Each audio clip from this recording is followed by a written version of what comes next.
الله الرحمن الرحيم الحمد لله رب العالمين والصلاة والسلام على أشرف الأنبياء والمرسلين وعلى آله وصحبه ومن تبعهم بإحسان إلى يوم الدين أما بعد الحمد لله kepada Allah Subhanahu wa taala akhir Allah sejati Ta'ala berfirman Ta'ala jadi betul sama-sama sambung belajar ataupun mengaji ilmu tauhid khasnya dan ilmu agama yang lain akhir.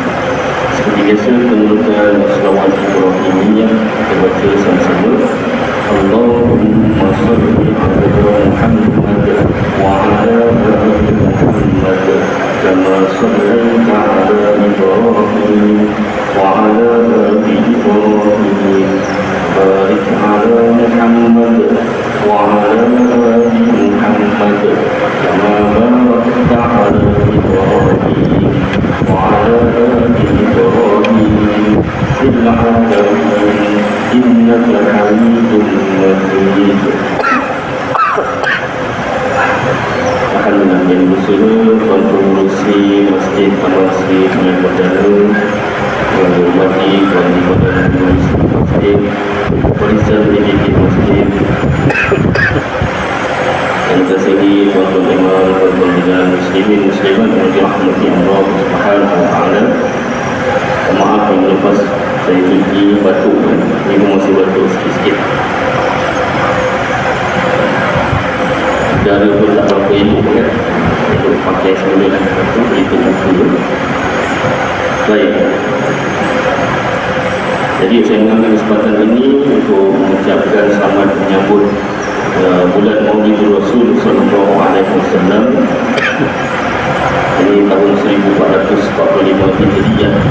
Jadi sempena bulan Maulidul Rasul, izinkan saya bacakan satu sahaja rawi daripada Maulid Barzanji. Yang ini sempena mengambil berkat kehidupan sedikit sebahagian daripada sejarah atau sirah kehidupan Rasulullah SAW. Maulid Barzanji ini ditulis oleh Sayyid Ja'far Al-Barzanji. Sayyid Ja'far Al-Barzanji ini namanya Sayyid Ja'far Al-Barzanji itu tempat kelahirannya Barzanj, satu tempat di Iraq. Satu tempat di Iraq. Kalau kita asal Johor dipanggil macam saya Muhammad Nur Adil Hakim bin Maliki Al-Jauhari. Johor ni bahasa Arab Jauhar, Jauhar, permata. Orang Melayu sebut Johor, Johor asal bahasa Arab Jauhar, permata. Orang Arab tersebut ini apa? Johor, Johor, Johor. Apa makna Johor? Tak. Apa makna Johor? Tak, saya pun tak tahu. Kalau kita sebut apa nama negeri ni, orang Arab tanya ke Al-Jauhar, Masya Allah, negeri permata. Untuk permata selatan ni ada radio tu kan, memang permata Al-Jauhar. Jadi Sayyid Ja'far orang Barzanj, satu negeri di Iraq. Beliau adalah secara ringkasnya beliau adalah pernah menjadi mufti di Madinah, menetap di Madinah, lahir di Barzanj, Iraq, pernah menjadi mufti di Madinah. Beliau yang mengarang Maulid Barzanji, Al-Jannatu dulu, negeri akhir lah, apa tu, 18 rawi, 18 rawi, tak masuk doa. Jadi segala yang ditulis oleh beliau, yang dikarang oleh beliau, syair yang dikarang oleh beliau ini, Maulid Barzanji, bukanlah karangan biasa-biasa dan bukanlah rekaan semata-mata. Sehingga zaman sekarang ada golongan yang mengatakan Maulid Barzanji ini bid'ah. Ya, memang bid'ah. Bid'ah itu maknanya apa? Zaman Rasulullah tak pernah ada Maulid Barzanji, ya. Tetapi ulama menetapkan hukum bid'ah itu bid'ah hasanah, bid'ah yang hasanah. Rasulullah tak pernah buat, tetapi benda yang baik. Yang cakap benda ni baik, hasanah ni bukan Ustaz Haji letak, para ulama, ya. Bukan seorang dua ulama, tak, ratus ulama, ya. Contoh kena cari lah, saya pun buka tu, tak ingat semua, ya. Dalamnya ada boleh merujuk kita apa nama ni, hujjah sunnah wal jamaah, macam-macam kitab yang agama Johor pun pernah keluarkan dalil-dalil, satu amalan Nabi Rasul itu sendiri dalil bahawasanya Maulid Barzanji itu, karangan syair Maulid Barzanji itu adalah bid'ah yang hasanah, yang baik, banyak kitab-kitabnya. Kalau nak tu memang ada, nak si budaya, kalau tak nak memang si budaya lah. Baik.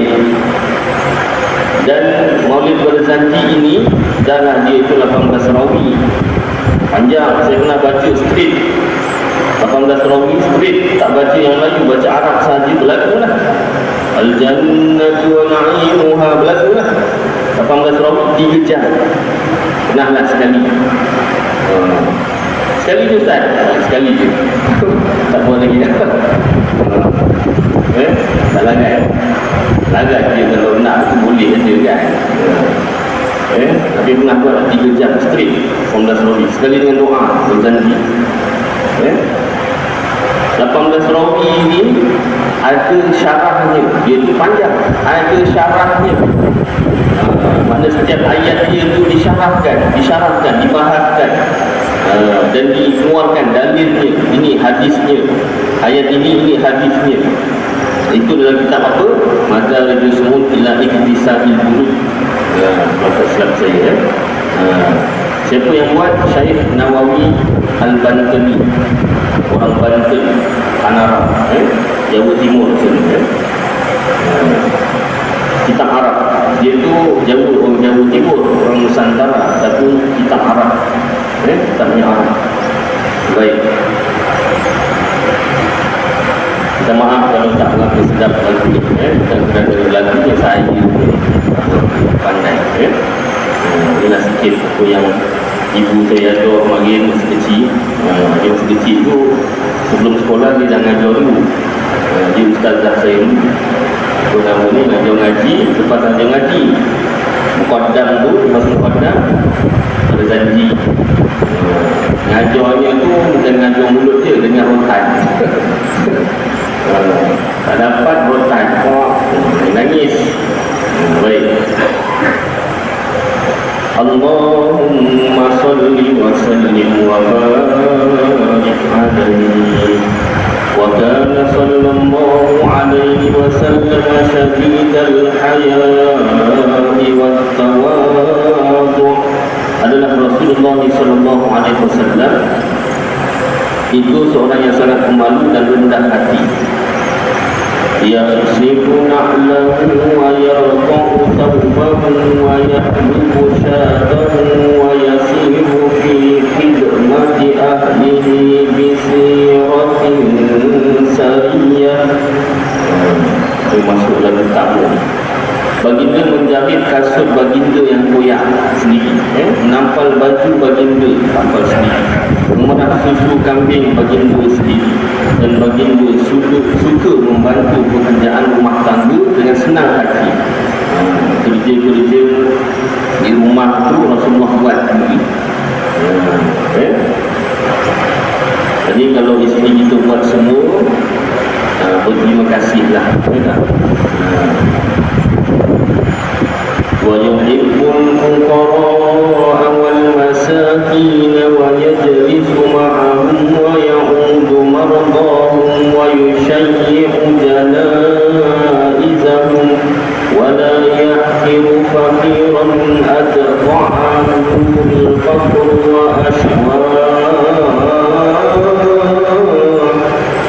Baginda amat pengasih kepada fakir dan miskin, mahu duduk bersama mereka. Fakir miskin yang sakit segera baginda jenguk ziarah. Baginda hantarkan jenazah mereka ke perkuburan. Baginda tidak memandang rendah terhadap mereka, walau betapa jua pun sengsaranya. Wa yaqbalul ma'dzirata wa la yuqabilu ahadan bima yakrahu wa yamshi 'alal armadati wa dawil ubudiyah. Baginda bersikap pemaaf, tidak pernah menyakiti hati orang lain, mahu saja berjalan bersama orang-orang tua, perempuan janda dan hingga hamba-hamba abdi. Wala yahabul muluka wa yaqdabu lillahi ta'ala wa yarqa liridha, dan tidak bertepuk lutut kepada raja-raja. Marah baginda kerana Allah dan redha baginda juga atas redha Allah. Wa yamshi khalfa ashabihi wa yaqulu khallu dhahri lil malaikati ruhaniyah. Apabila berjalan, baginda berada di belakang para sahabat baginda dan berkata bahawa di belakangku ada sahabat-sahabat yang terdiri daripada para malaikat ruhaniyah. Wa yarkabul ba'ira wal farasa wal baghlata wa himaran ba'dul muluki ilaihi ahda. Baginda juga pernah menunggang unta, kuda lumba, bawal dan khimar yang dihadiahkan kepada baginda oleh sebahagian raja-raja. Wa yaqsimu ala qatnihi al-hajara min al-du'i wa qad utiya mafatihan khazainil ardiyah. Pernah juga baginda mengikatkan batu ke perut baginda kerana kelaparan, padahal khazanah bumi sentiasa terbuka buat baginda. Rasulullah ni nak minta aku pun semua dapat, tapi Rasulullah nak juga ikat perut. Kenapa? Makna nak cerita susah macam mana pun orang, ada tak sampai ikat batu kat perut? Pun boleh mengamalkan agama Islam. Jangan ada alasan. Awak boleh lah kaya, saya miskin. Tak ada alasan. Warawatul jibalu bi an takuna lahu dhahaban fa'aba. Pernah gunung menawarkan diri menjadi emas untuk baginda, namun baginda menolak tawaran itu. Ya Allah, gunung menawarkan diri jadi emas. Ya Rasulullah, aku jadi emas, aku ikut mana-mana kau pergi, aku ikut. Nak tak? Rasulullah tolak. Tak payah bawa pers, tak payah bawa dompet. Ada tak? Bawa dompet tinggal jatuh cici, tolong wong, curi orang. Ini gunung jadi emas. Ulama kata gunung tu menawarkan diri jadi emas, bukannya tunggu Rasulullah kata ya baru jadi emas. Tak, dia dah jadi emas. Bukti di Mekah, pergi gunung Hajiat, Bukit Hajiat, itu emas. Ya Ustaz, tapi ingat tak boleh bawa balik. Tak boleh bawa balik, haram boleh. Kalau tak diharamkan, dah rata dah gunung. Sebab hukum tak boleh bawa balik. Tanah Mekah, Madinah, dalam haram. Tak boleh buat keluar. Ya apa ya Ustaz? Ustaz pernah pergi? Saya tak pernah pergi. Guru saya pernah pergi, kawan-kawan pernah pergi. Memang tengok tanah, Masya Allah, emas. Tapi ingat, jangan bawa balik. Jangan bawa balik. Alah Ustaz, sikit je. Jangan. Haram hukum tu. Alah Ustaz, tak apa. Siapa bawa balik tanah daripada Mekah, Madinah, bawa keluar, jadi gila. Dia kalau cakap haram ni tak buat tu, kesan sangat. Gila. Dia Ustaz. Tak jadi. Dia gila baru kan.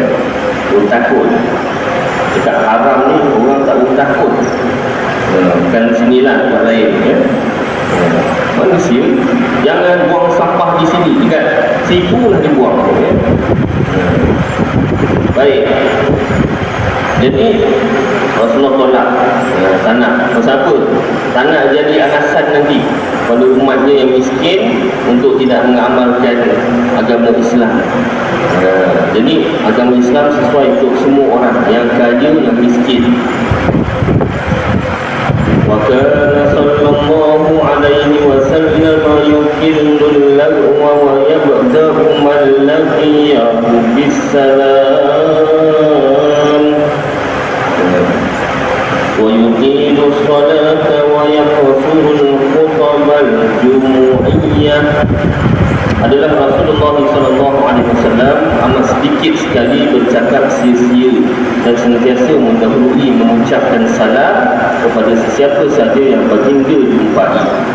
Panjang solat baginda dan pendek khutbah Jumaat baginda. Rasulullah solat Jumaat, solat panjang, khutbahnya pendek.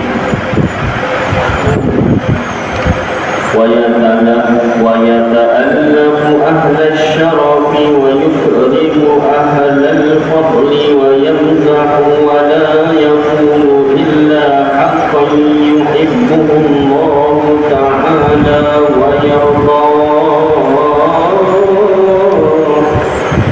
Baginda juga bergaul mesra dengan orang-orang bangsawan dan memuliakan orang-orang yang mulia. Bahkan baginda pernah pula berjenaka, bergurau. Namun baginda tidak pula mengatakan kecuali yang benar. Gurau baginda itu betul. Dia gurauan tapi betul, bukan tipu dan gurauan yang merepekkan. Dikasihi baginda oleh Allah dan diridhoinya.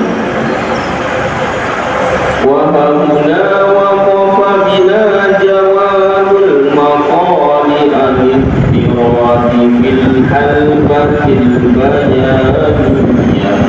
Hingga di sini berhentilah goresan pena itu dalam suatu pengembaraan ke alamnya. وَبَلَغَ ضَاعِنُ الْإِمْلَاءِ فِي فَدَافِذِ الْإِيضَاحِ مُنْتَهَى. Sampailah sudah goresan madat ini pada bumi nyata dan terhentilah dia. Alhamdulillahumma qabrul karim bi'arfin syadid min salatin wa taslim. Allahumma salli wa sallim wa barik alaihi. Taburkanlah kiranya ya Allah pusara baginda yang mulia dengan wangi-wangian semerbak aneka puspa berupa doa rezeki dan kesejahteraan kepadanya. Ya Allah, limpahkanlah selawat, salam dan keberkatan ke atas dia.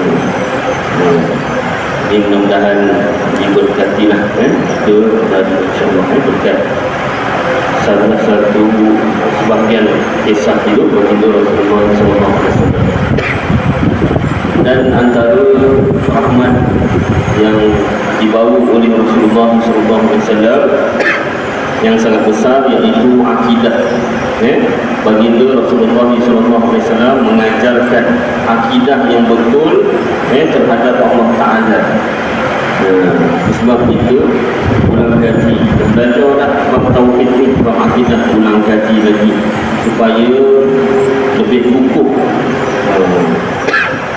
dan dapat disampaikan kepada dari yang lain. Baik, jadi salah satunya kita baca kitab Aqidatul Najin fi Ilmi Usuluddin Syekh Zainul Abidin bin Muhammad Al-Faqani yang juga dikenali dengan nama Tadwinan, syarah bagi kitab Ummul Barahin bagi Imam Sanusi. Salah satu kitab syarahnya. Asalnya tulisan Jawi sudah dialih ke tulisan Rumi oleh Ustazah Nurain binti Abu. Tuan-tuan boleh beli di kedai buku, kedai kitab ataupun di Shopee. Muka surat 134 dan bermula tariqah salaf itu. Ini golongan khalaf dan salaf. ulang sikit yang lepas. Dan bermula tariqah khalaf itu, jalan khalaf, iaitu ulama mutaakhirin, terlebih mengetahui dan terlebih teguh kerana barang yang padanya bertambah wadih, iaitu jelas, dan rad, penolakan atas khusum, dan iaitu terlebih rajih, lebih kuat kerana inilah didahului oleh nazam akan diri. Dan bermula tariqah salaf.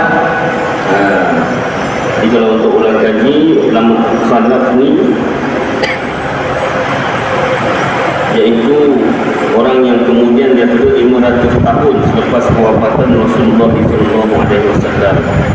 Dan golongan khalaf ini mentakwilkan ayat-ayat Al-Quran dan hadis Rasulullah SAW yang mutasyabihat, yang samar-samar, yang seolah-olah menyambungkan Allah Ta'ala dengan makhluk. Ditukar maknanya kepada makna yang lebih sesuai. Sesuai itu ikut siapa? Ikut ayat Al-Quran yang lain, ikut hadis yang lain. Bukan tepuk dada tanda selera, tak.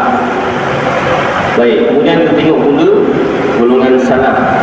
Iaitu golongan salaf ni siapa? Di dalam masa dahulu daripada 500 tahun selepas kewafatan Rasulullah SAW. Maknanya selepas wafatnya Rasulullah sampai 500 tahun itu salaf. Selepas itu salaf.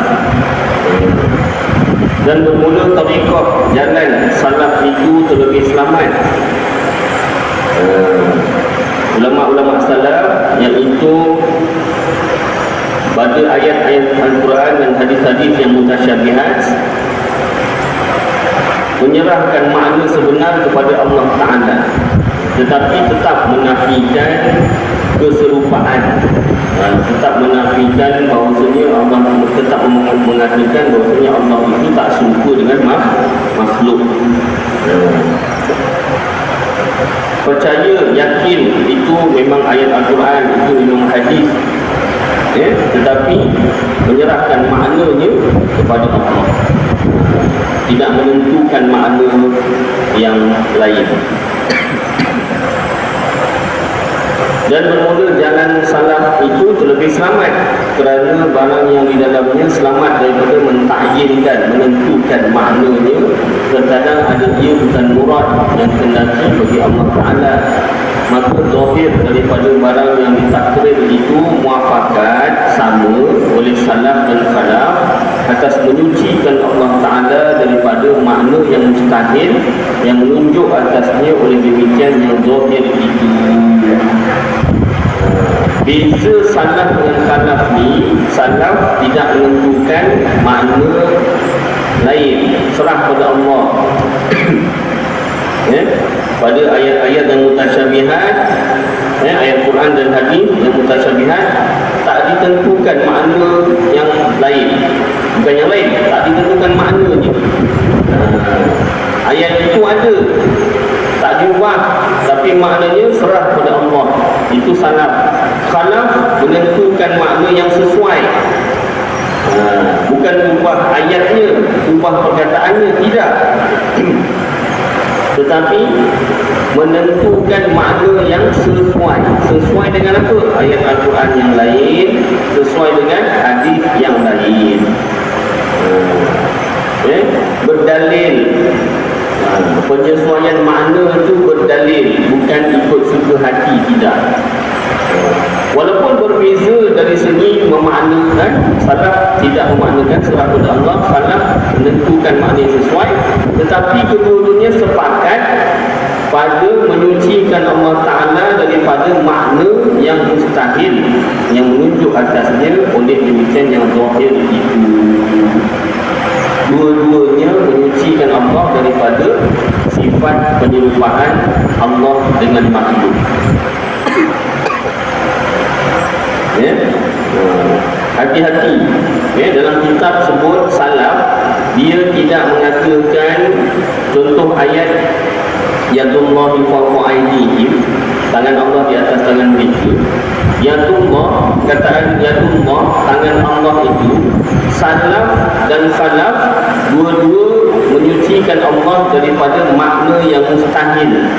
Maknanya dua-dua tidak mengatakan itu memang tangan Allah, tidak.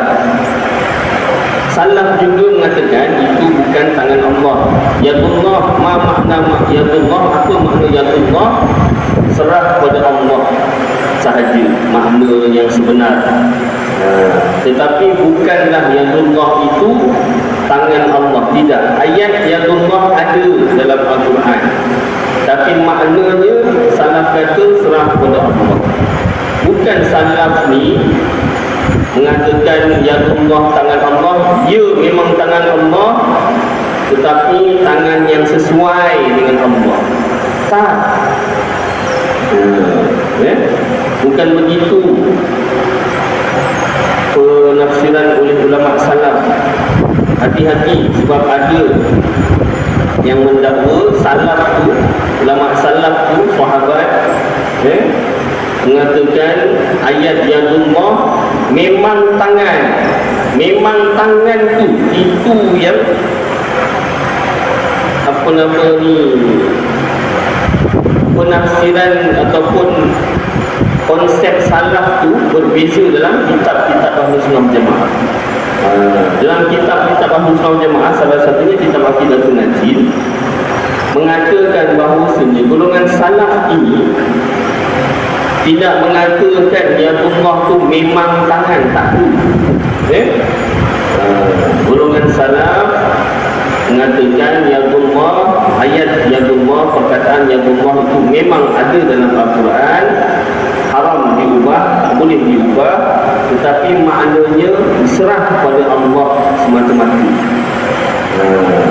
Bukan disebut Yadullah memang tangan Allah, tetapi tangan yang sesuai dengan Allah, bukan macam tangan makhluk.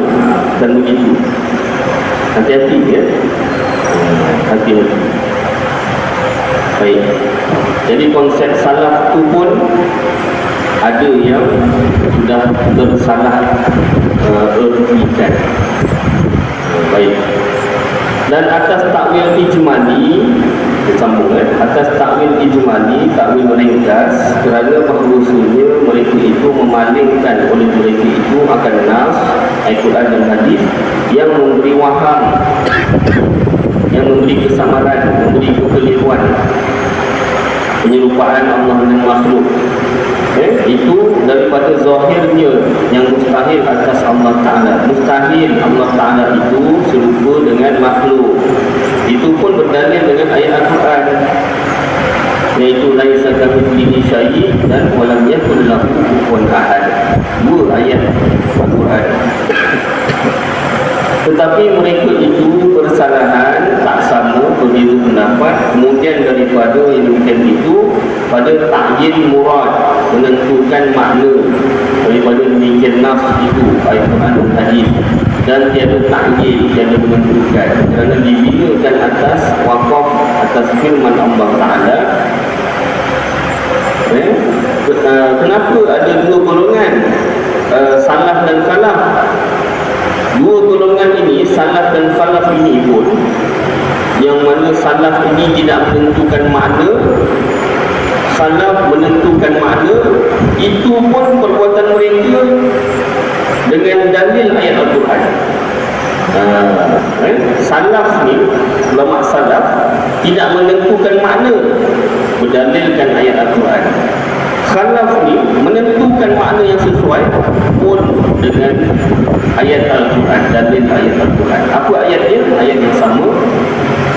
Yang ini waqaf atas fil ilmi, maka ada jin diaqafkan atas lafaz al-jalalah, dan atas ini orang yang rasihun pada ilmu itu masuk ia di dalam mengetahui akan takwil dia.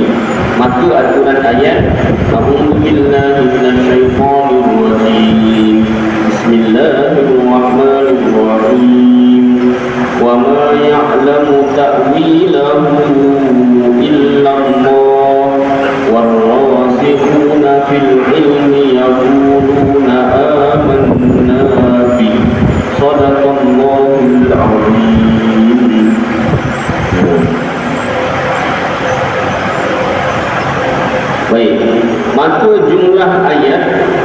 yaquluna amanna bi, ketika itu permulaan kalam, bukan perhubungan kalam yang dahulu atau waqaf atas firman-Nya, illallah, pada katanya wa ma ya'lamu ta'wilahu illallah, dan atas ini adalah katanya warasikhuna fil ilm. Itu jumlah permulaan kalam pula. Maka atas kaul ini, pendapat ini tiada tahu takwilnya yang tafsiri, yang perinci, yang mentakyinkan, menentukan makna murad itu, melainkan Allah Ta'ala jua, tiada lainnya.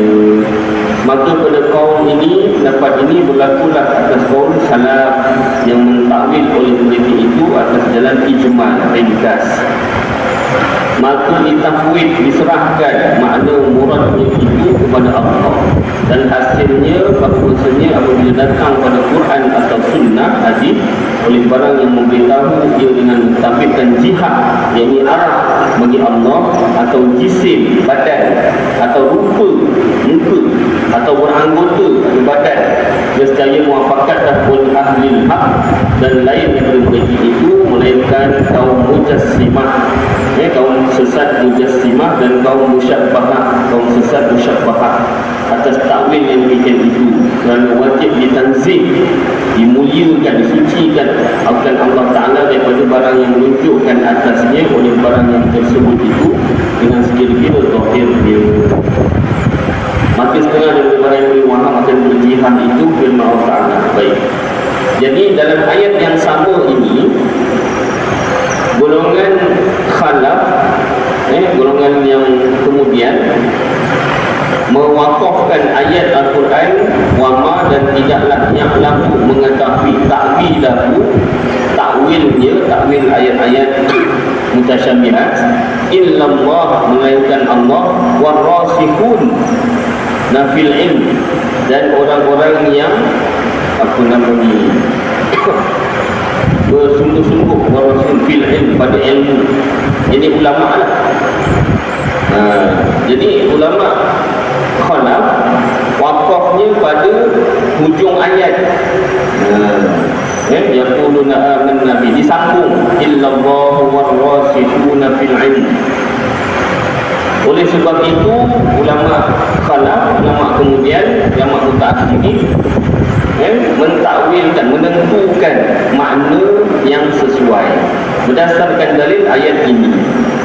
Manakala golongan salaf yang tidak memaknakan ayat-ayat mutasyabihat, mereka wakafkan pada wa ma ya'lamu ta'wilahu illallah, wakaf dekat situ, dan tidaklah mengetahui takwilnya, yakni ayat-ayat yang mutasyabihat, illallah, melainkan Allah. Hanya Allah yang tahu makna yang sebenar. Maka golongan salaf tidak memaknakan, tidak menentukan makna pada ayat-ayat mutasyabihat. Pada ayat yang sama, cuma wakaf pada tempat yang berlainan sahaja. Itu dua-dua dalil oleh ulama khalaf dan ulama salaf. Nampak tuan-tuan, pada wakaf saja, ayat yang sama, wakaf yang berlainan. Jadi perbuatan ulama salaf dan ulama khalaf, kedua-duanya berdalilkan ayat Al-Quran. Bukan suka-suka hati. Baik, maka setengah daripada barang yang lebih waham akan berjihad itu, berarah itu firman Allah Ta'ala, a'udzu billahi minasyaitonir rajim, bismillahirrahmanirrahim, yakhafuna rabbahum min fawqihim, sadaqallahul azim. Surah An-Nahl ayat 50. Artinya mereka takut kepada Tuhan mereka yang di atas mereka. Ayat ini mengatakan Allah Ta'ala itu di atas. Maka ahli salaf berkata mereka itu, atas itu tiada kami ketahui akan dia. Atas itu maknanya apa? Tiada kami ketahui akan dia. Tetapi maha suci Tuhan itu bertempat di atas. Nampak tak? Allah Ta'ala turunkan ayat Al-Quran mengatakan Allah Ta'ala itu di atas. Lalu ulama salaf ni, sahabat, Mereka pada ayat ini mengatakan makna atas tu apa? Allah di atas tu kami tak tahu. Tapi Maha Suci Tuhan, bersih Tuhan daripada bertempat di atas, daripada arah. Dan khalaf berkata mereka itu, ulama khalaf, ulama yang mutaakhirin yang kemudian, murad dengan kuat itu tinggi pada kebesaran, maka maknanya takut oleh mereka itu artinya malaikat. Takut siapa? Akan Tuhan mereka itu daripada ketinggiannya dan kebesarannya. Atas itu maksudnya ketinggian Allah dan kebesaran Allah, bukanlah Allah itu di atas. Itu salah satu ayat Al-Quran yang mutasyabihat dan penafsiran oleh ulama salaf dan ulama khalaf. Banyak lagi yang lain nanti kita sambung. Jadi cukuplah kata ni beberapa perkara mudah-mudahan apa yang kita baca dan dengar bermanfaat bagi saya dan tuan-tuan, kita amalkan dan sampai-sampaikan insya-Allah. Qul hadza wa astaghfirullahaladzim li wa lakum wa lisa'iril muslimin wal muslimat wal mu'minin wal mu'minat astaghfiruhu wa ya fawzal mustaghfirin wa ya najatal taibin. Sallallahu alaihi wa ta'ala ala khairil khalqi sayyidina wa maulana Muhammad wa ala alihi wa sahbihi wa baraka wa sallam. Subhana rabbika rabbil izzati amma yasifun wa salamun alal mursalin walhamdulillahi rabbil alamin. Taqabbal